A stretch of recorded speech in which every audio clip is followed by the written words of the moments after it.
Good afternoon. I'm Doug Simon. I'm a parishioner at St. John's, and I'm joined by Judy Jansen, who is also a parishioner of St. John's, and also Chris Ron, who's with the Catholic Foundation.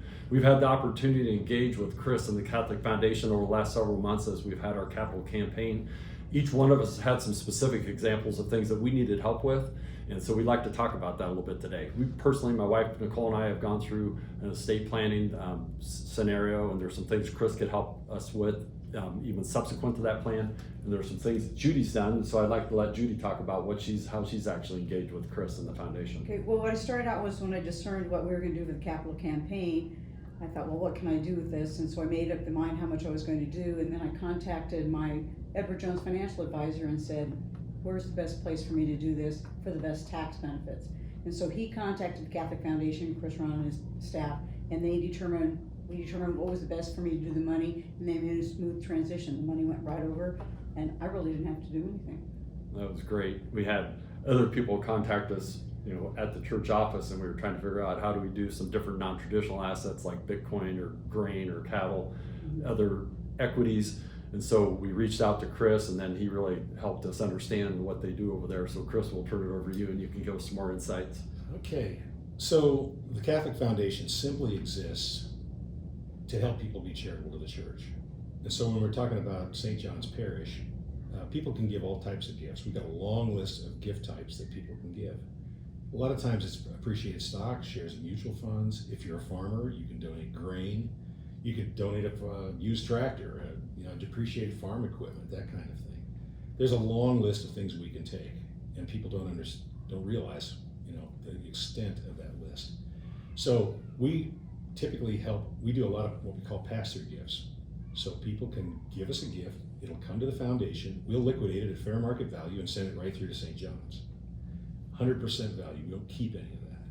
If somebody wanted to put some money into a fund for the benefit of St. John's, we'll do that too. And you can give it over time. Could be an endowment, could be a donor advised fund, could be a fund called a donor designated fund, which has one beneficiary, which in this case would be St. John's. And you have one of those funds here.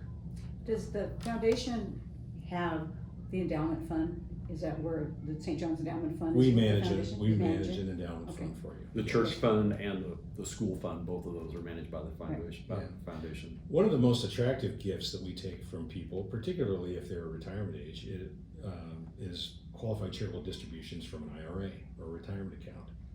So when you turn 73, the IRS requires you to take an RMD, required minimum distribution. If you give that to charity, that becomes a qualified charitable distribution from your retirement account. And you can give up to $100,000 a year if you have a big enough retirement account. And what benefit, is there a tax benefit to that? Yes, there is. I mean, the money's never been taxed when it goes into a traditional IRA. So if you give that away to charity, you're not going to get a charitable deduction because the money's never been taxed. But you will avoid the income tax that you would otherwise have to pay. So that becomes a very attractive gift, more than some other assets because of that fact. There's some people that really require 100% of that for their income in retirement, but there are a lot of people who would give away a portion or all of it in some cases to charity.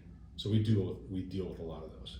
The great thing is that the foundation's available. They're not part of the diocese. They work with the diocese. They're not.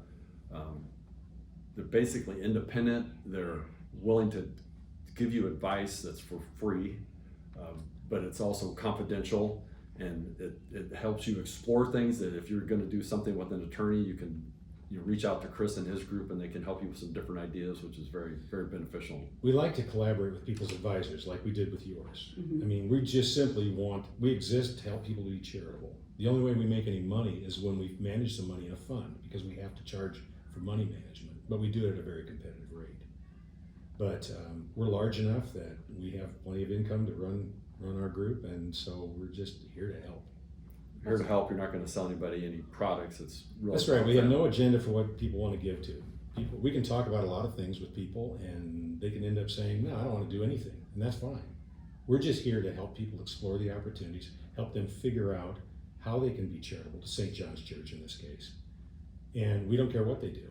And it's going to be a confidential, private conversation in any case. We're not going to talk to anybody. We're not going to talk to the pastor of your parish or you with any of your other parishioners about what they're going to do. It's between us.